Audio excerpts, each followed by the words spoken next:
How you feeling, Paddy? Feel amazing. I do. I've never felt this good going into a fight, and it's going to be a spectacular night come Saturday night. I thought you were going to say there's no maybe, Bisping. This is done. This is written in the stars. It's happening. So I've already visualised it all. I know what's going to happen. I'm gonna be leaving the arena with Paddy the Baddy being the favorite. I'm well aware that Paddy the Baddy can beat Justin Gaethje, but certainly you must be well aware that Justin Gaethje can beat Paddy the Baddy. Because 2-1 doesn't sound that way. Even money sounds that way. -115 to +110. That sounds like you understand that this guy can win, but so can this guy. 2-1 sounds like you're pretty confident in who's gonna come out on top. If Paddy is to beat Justin Gaethje, tell me if this statement is true. If Paddy is to beat Justin Gaethje, Paddy must submit Justin Gaethje. Is that true? If Paddy is to beat Justin Gaethje, Paddy must take Justin Gaethje down. Is that statement true? If Paddy is to beat Justin Gaethje, they must spend more time on the ground than they spend on their feet. Is that statement true? Are any of decision win? I'll say Paddy Pimblett for the win. But I'm gonna leave you with this. Remember, going in for yourselves. Remember, gamble responsibly. If you're gonna remember, can he? I'm not sure if he can do that for the 5 rounds. Does Gaethje's got having Whitman in his corner. He's got a good team. He knows how to set up some things. Can he eventually cut him off with the... Justin Gaethje versus Paddy Pimblett has generated serious reactions, and UFC experts are already offering their opinions on the matchup. Paddy's self-assurance and willingness for engagement clash with Gaethje's pressure and damage-heavy style. Predictions are coming in quickly, and this fight is seen as a turning point that could change how both men are perceived in the future. Let's break it down. Gaethje get it done. I'd love to see Justin Gaethje with the belt. He deserves it. Orthodox boxer, it's definitely possible. I'm still sitting with my percentages here. I'm still sitting with, I think, about 40% towards Justin Gaethje, about 60%. Dana White knows the pattern in Paddy Pimblett's rise, and it is one hard to ignore. He is pointing to that same mix of charisma, confidence, and constant doubt from the outside. A fighter that fans like to watch, but the critics continue to count out. According to Dana, Paddy keeps walking into fights that people expect him to lose, only to walk out again, having shifted the narrative in a way that echoes an early underestimated Conor McGregor. Are you surprised that Paddy is at this level? We knew he was a fan favorite, the fans loved him, all that, but did you think that he was a championship level fighter, or did something change? He reminds me of the Conor McGregor story because, came in with this great personality, they talk, and they were always overlooked. Every time they fought, everybody believed that they were going to lose. I mean, Paddy has been that guy more so than Conor McGregor. And obviously this is a huge test for him. And, Gaethje's been wanting a shot at the title again, so.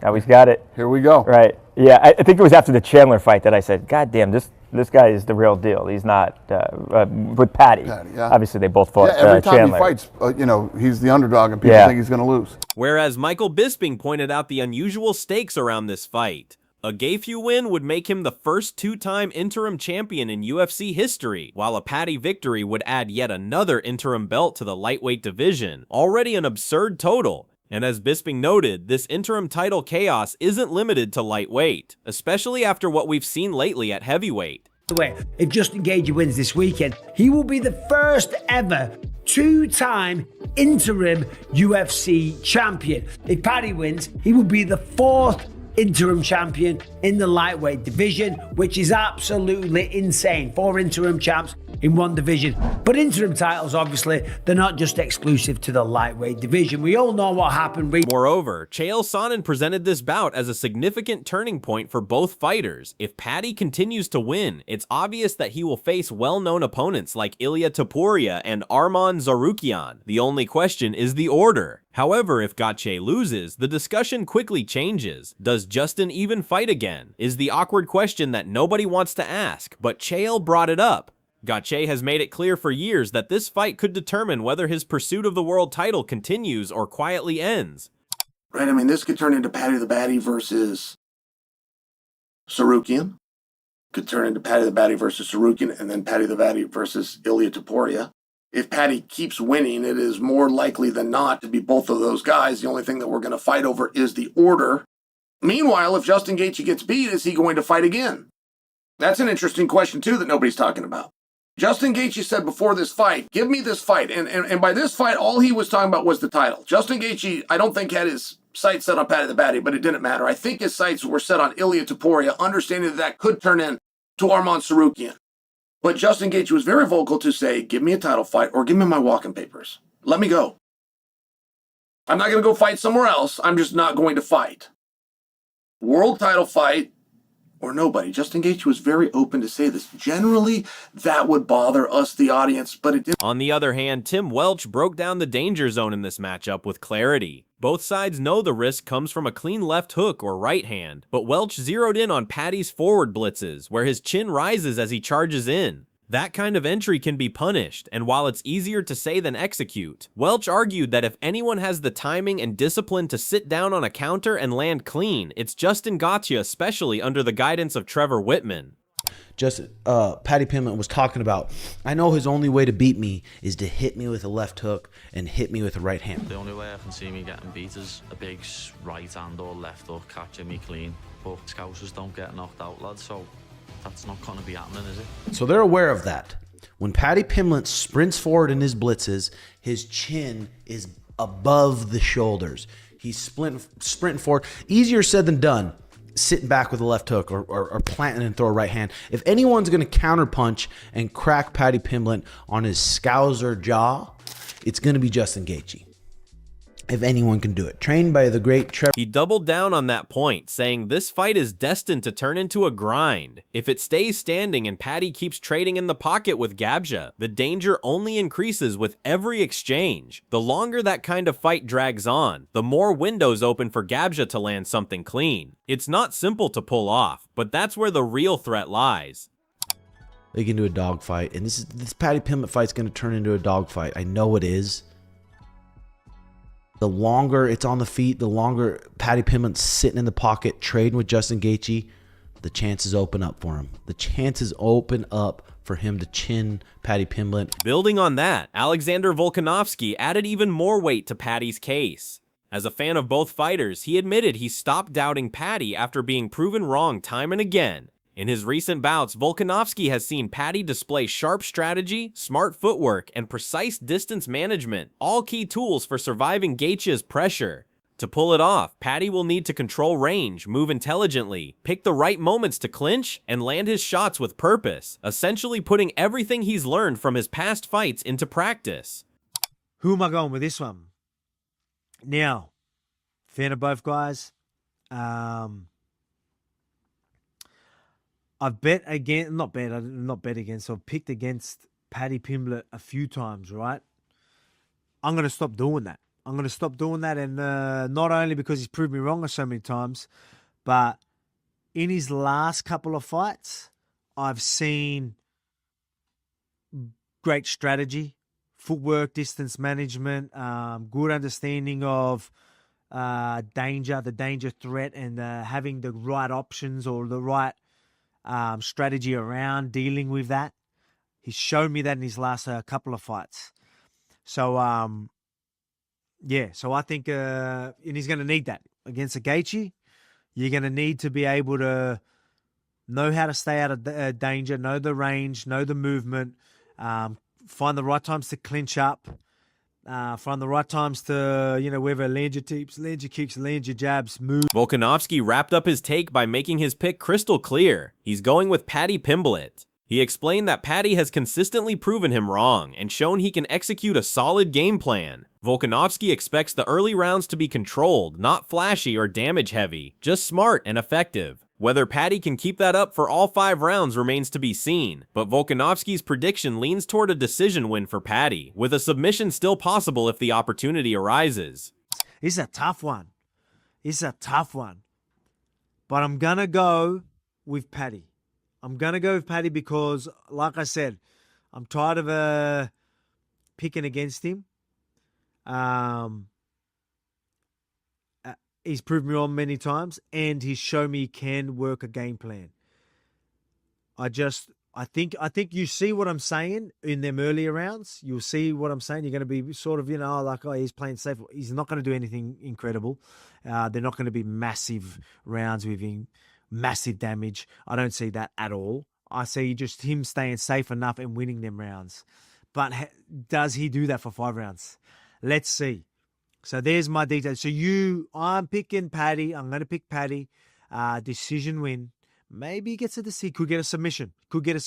Could happen. Decision win, I'll say Paddy Pimblett. On the other hand, Josh Thompson laid out the counterpoint, siding with Justin Gaethje. He pointed out that Paddy's takedown rate is under 26%, meaning if he misses early, getting back on the mat only gets harder. On the feet, Gaethje's relentless pressure makes things even tougher for Paddy. Thompson believes Justin thrives under this kind of all-or-nothing pressure. It's the same environment he's dominated for years while consistently staying near the top of the rankings. I just don't see Justin Gaethje losing to him. When this fight was first announced, I was like, oh, Paddy's going to get the takedown.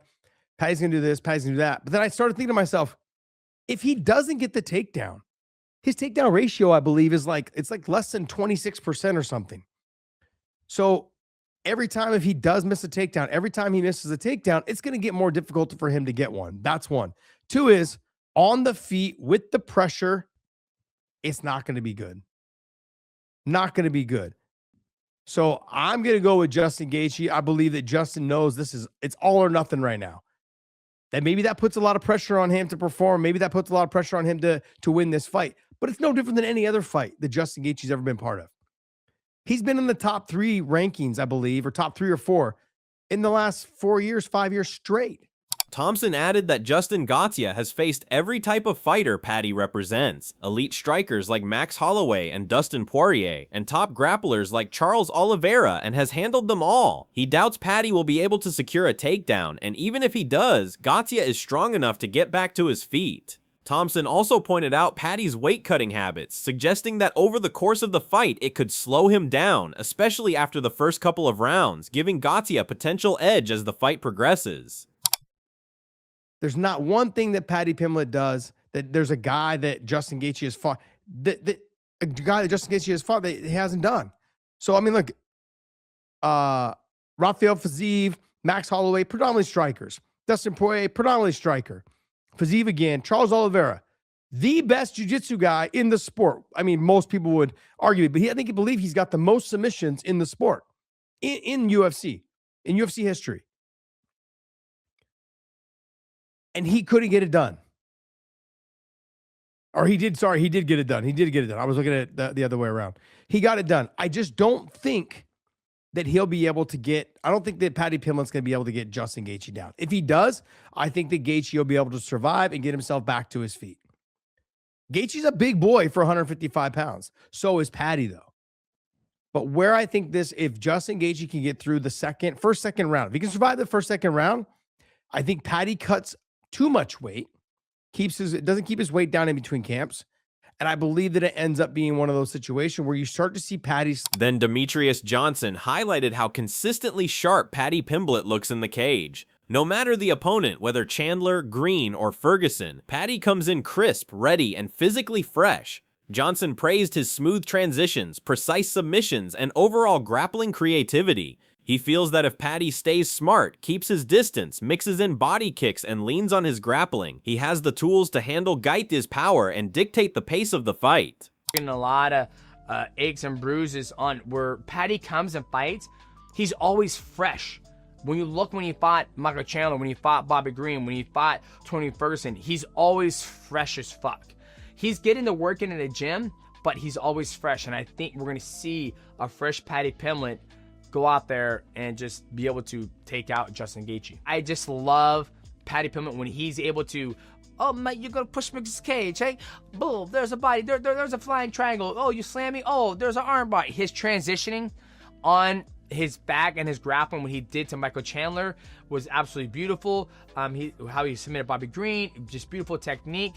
And I think Justin Gaethje just loves to stand and be, he loves to knock people out, and he's been knocked out multiple times. And I just think if Paddy Pimblett is smart, go out there, stay outside the void, throw body kicks, move around, and just really. Furthermore, Kamaru Usman gave credit to Justin Gaethje's discipline and depth as a fighter. At first glance, he seemed like a wild, all-out brawler, but watching him in training reveals a methodical, precise approach. There's a clear system behind his combinations, honed through countless hours with Trevor Whitman. Usman found it impressive how Gaethje executes that plan in the cage, and he noted that debates about how his career will be remembered are still very much alive. He broke down the mental battle between the two fighters. Paddy Pimblett knows Justin Gaethje's threat, which could make him cautious early, but if Gaethje doesn't assert dominance right away, Paddy tends to grow into the fight, just like he did against Michael Chandler. Gaethje needs to be calculated, use his pressure wisely, and make his presence felt from the start. Despite the hype, his pick for the fight is Justin Gaethje. Continuing the discussion, Henry Cejudo weighed in on just how tricky this fight could be for Justin Gaethje. He admitted that Paddy Pimblett has impressed him, pointing to the smooth transitions in his triangle against Bobby Green. While a win keeps Gaethje on track for big matchups like Ilia Topuria, Cejudo cautioned that a loss here could be career-defining, potentially his final defeat given how publicly Gaethje and his team have framed this high-stakes chapter of his career. Following that, Max Holloway highlighted the biggest question mark in this matchup. Can Paddy Pimblett withstand the damage Justin Gaethje dishes out? While Paddy has proven his toughness in past fights, Holloway noted that Gaethje's power is on another level. If Paddy can absorb the punishment though, Holloway sees a path where he could turn the tide, catching Gaethje off balance, hurting him, and potentially using grappling to capitalize, much like we've seen with Charles Oliveira. So what's your take on this showdown? Who do you think comes out on top? The relentless pressure of Justin Gaethje or the crafty, unpredictable Paddy Pimblett? Drop your thoughts in the comments and don't forget to hit that subscribe button for more fight breakdowns and predictions.